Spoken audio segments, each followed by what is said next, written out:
अब इन पोस्ट का जो ऑरा है यार, आज के समय आप एक बात बताओ, 80,000 रुपए प्रति महीना, आप समझिए इस बात को लेकर के, साल का मेरे भाई यहाँ पर आप देख लीजिए 10 लाख के करीब में आपका हो जाएगा पैसा। वो कम होते हैं मेरे भाई यहाँ पर 10 लाख रुपए। इंसान क्या नहीं खरीद सकता है, क्या नहीं कर सकता है, ठीक है। जो चीज उसने सोचा होगा मेरे भाई 2 साल के नौकरी के अंदर में, वो सब कुछ उसके पास में होगा। वो गाड़ी भी होगा ईएमआई के अंदर में, वो घर भी होगा ईएमआई के अंदर में, अच्छी घड़ी, अच्छा मोबाइल, अच्छा लाइफस्टाइल, सब कुछ आप सेटल कर सकते हैं। और तैयारी भी कितनी, मात्र 1.5 से 2 साल के अंदर में आप डेडिकेशन तैयारी के अंदर में आप लेकर के आ सकते हैं। तो वो तैयारी क्या रहेगा, वो पैटर्न क्या होगा, अब हम आपको वो समझाने वाले हैं कि इन एग्जाम्स में एग्जाम का पैटर्न क्या है। सबसे मजे की बात एसएससी की यही है दोस्त यहाँ पर, कि तुम्हें वो 4 सब्जेक्ट पढ़ने हैं और उन्हीं 4 सब्जेक्ट के आधार पर तुम इनमें से कोई भी परीक्षा दे सकते हो। ऐसा नहीं है कि सीजीएल के लिए अलग तैयारी करो, सीएचएसएल के लिए अलग करो, सिलेक्शन पोस्ट के लिए अलग करो, एमटीएस के लिए अलग करो, ऐसा बिल्कुल भी नहीं है। और यही कारण है मैं जो हर बार बच्चों को बोलता हूं कि हमारे जो बैच भी आते हैं वो मैथ स्पेशल आता है, जीडी स्पेशल नहीं आता, एमटीएस स्पेशल नहीं आता। मैं हमेशा इस बात को मानता हूं कि जब यहां सरकार तुमको मौका दे रही है यहां पर एक ही तैयारी में सब कुछ निकालने का, तो तुम अपने आप को लिमिट ही क्यों कर रहे हो। शुरू से तैयारी करो और ऐसे करो यहां पर कि तुम्हें कुछ ना दिखे, सिर्फ मछली की आंख दिखे, और मेरे भाई एक पद के लिए तुम फाइट करो, तुम सिलेक्शन लेकर के जाओ। आप देखो एक बार यहां कितना शानदार है। आपका सबसे पहला सीजीएल हो गया, फिर उसके बाद सीएचएसएल हो गया, फिर सिलेक्शन पोस्ट हो गया, फिर एमटीएस हो गया, फिर सीपीओ और स्टेनोग्राफर है। आप देखो इनमें वही 4 subject, reasoning, math, GK GS और इंग्लिश मेरे भाई यहां पर। सीजीएल में रीजनिंग प्री में 25 नंबर का आता है, मैथ 25 नंबर का आता है, जीके जीएस इतना आता है और मेरे भाई इंग्लिश इतना आता है। ये मैंने टीयर 1 लिखा है। जिनमें टीयर 1 पेपर होते हैं वो यहाँ है, और जिनमें मेंस होता है वो अगली स्लाइड में है। तो इन सभी का जो टीयर 1 होता है आप देखोगे सीजीएल में भी सेम है, सीएचएसएल में भी सेम है, सिलेक्शन पोस्ट में भी सेम है, और एमटीएस में जाकर के फिर यहाँ रीजनिंग और मैथ के 20-20 सवाल हो जाते हैं और ये क्वालिफाइंग हो जाते हैं और मेरिट आपकी इन पर बन रही होती है। सारे के सारे पेपर आपके ऑनलाइन बेस्ड होते हैं। आप ऊपर का 3 देखो, सब में, तीनों में 100-100 सवाल, सब में मेरे भाई 200-200 मिनट और सब में यहाँ पर 60। तो ऐसे केस में क्या होगा, अगर मानिए आपका सीजीएल का पेपर खराब गया, कोई बात नहीं, आप सीएचएसएल का पेपर दे दो, आप इसमें सिलेक्शन ले लो। ये खराब गया, आप सिलेक्शन पोस्ट में एंटर कर जाओ मेरे भाई। यहाँ पर प्रॉब्लम क्या है, कोई दिक्कत की बात नहीं है। एक भी अगर थोड़ा सा कहीं गड़बड़ा रहा है उसी साल में, 2 महीने बाद ये होगा, झट से इसको दे दो। हमने भी तो दिया ना भाई, हम सीएचएसएल में ऑल इंडिया रैंक 114 लेकर के आए, सीजीएल में लेकर के आए, दोनों पेपर साथ में हो रहे थे, तो भरने में दिक्कत क्या थी। 100 रुपए का फॉर्म आता है, भर दो भाई, बात खत्म हो गया।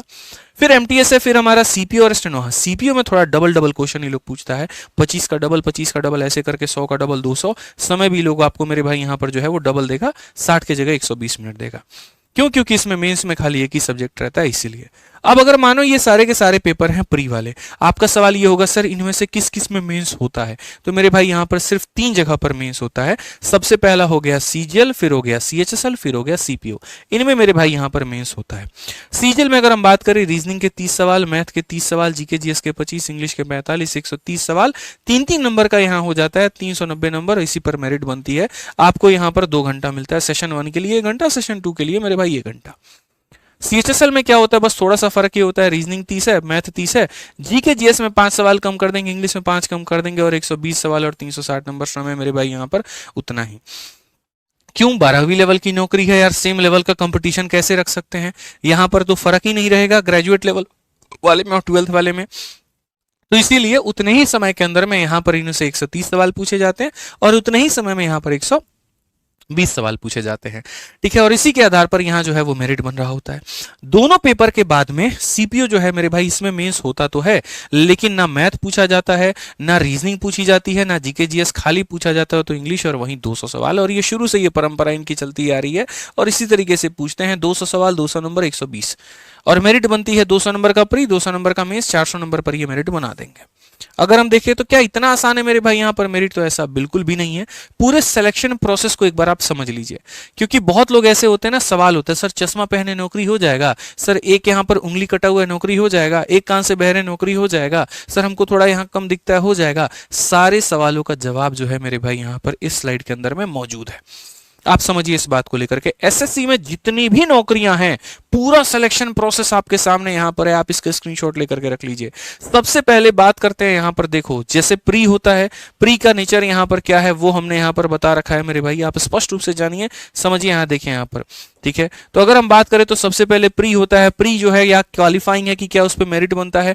मेंस बात करें कितने नंबर का होता है, क्वालिफाइंग है कि मेरिट बनता है, किसमें टाइपिंग की आवश्यकता होती है, किसमें फिजिकल की आवश्यकता होती है, सारी बातें स्लाइड के अंदर में मौजूद है। तो अगर हम सीजीएल की बात करें तो देखो 100 100 सवाल प्री में आता है, 2 नंबर का होता है, 200 नंबर का पेपर होता है। कट ऑफ यहाँ पर 150 160 के बीच तक जाती है जनरल वालों के लिए, और बाकी कैटेगरी वाइज कट ऑफ अलग अलग होता है। ये सिर्फ और सिर्फ क्वालिफाई करने के लिए होता है, इसका कोई मेरिट नहीं बनता है। 190 वाला भी वहीं पावदान पर खड़ा होगा और 160 वाला भी वहीं पावदान पर खड़ा होगा। अगर कट ऑफ 160 गई है तो सब क्वालिफाई कर जाएंगे। फिर उसके बाद इसमें मेंस का पेपर होता है 390 नंबर का। मेरिट इसी के आधार पर बनती है और इसी में ये डिसाइड होता है कि कितने नंबर पर इनकम टैक्स मिलेगा आपको, कितने नंबर पर आप रेलवे में जाएंगे, कितने नंबर पर आप जीएसटी इंस्पेक्टर बनेंगे, और ये सारी बातें। ठीक है, इसमें एक टाइपिंग का टेस्ट होता है जो क्वालिफाई करना होता है। अगर आप वो क्वालिफाई नहीं करेंगे तो 390 में 390 भी लेकर के आए तो भी आप वेस्ट है, आपका मेरे भाई यूज वहां पर नहीं है, ये मान करके चलिए। कुछ पद ऐसे हैं जहां फिजिकल की आवश्यकता है, जैसे कि जीएसटी इंस्पेक्टर, और कुछ पद ऐसे हैं जहां जरूरत ही नहीं है। जितने डेस्क वाली नौकरियां हैं ना, जहां ऑफिस में जाकर के काम करना है, वहां फिजिकल की रिक्वायरमेंट नहीं होती है। जो फील्ड जॉब होते हैं वहां फिजिकल की रिक्वायरमेंट होती है। ऐसे ही मेरे भाई सीपीओ का आपका इतने नंबर का प्री होता है, प्री में मेरिट बनता है, फिर मेंस होता है, फिर मेंस मेरिट बनता है, दोनों का कंबाइंड मेरिट मिलाकर के बन जाता है। टाइपिंग की इसमें कोई आवश्यकता नहीं होती है। फिजिकल सारे के सारे पोस्ट में होता है क्योंकि सारे सब इंस्पेक्टर के पोस्ट हैं, लेकिन वो क्वालिफाइंग होता है, उसके कोई नंबर नहीं होते हैं।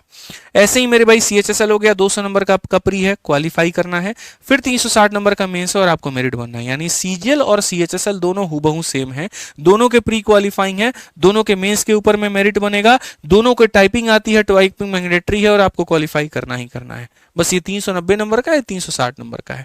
ऐसे ही आपका मेरे भाई स्टेनो हो गया, स्टेनो आपका 200 नंबर का मेरे भाई हो गया पूरा का पूरा प्री, पूरा प्री पर भी मेरिट बनता है। मेंस नाम का कोई पेपर नहीं होता और टाइपिंग यहाँ पर क्या होती है तो क्वालिफाइंग होती है, डिक्टेशन इसका।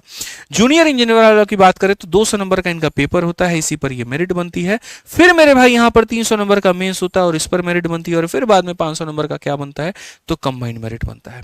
फिजिकल में क्या कहा गया, क्वालिफाइंग है और not in all post but for BRO. BRO वाला जो पद होता है उनमें मेरे भाई फिजिकल होता है, बाकी सब में नहीं होता है।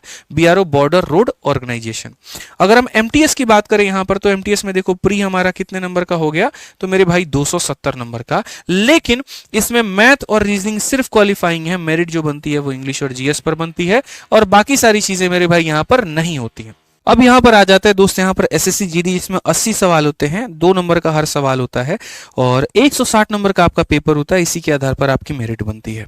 इसमें यहाँ पर कोई मेंस का पेपर नहीं होता, कोई टाइपिंग नहीं होता, और जो फिजिकल होता है वो क्वालिफाइंग इन नेचर होता है, जिसके माध्यम से आप यहाँ पर अलग अलग पैरामिलिट्री फोर्सेस में कांस्टेबल के पद में जा सकते हैं, रिक्रूटमेंट आपकी हो सकती है।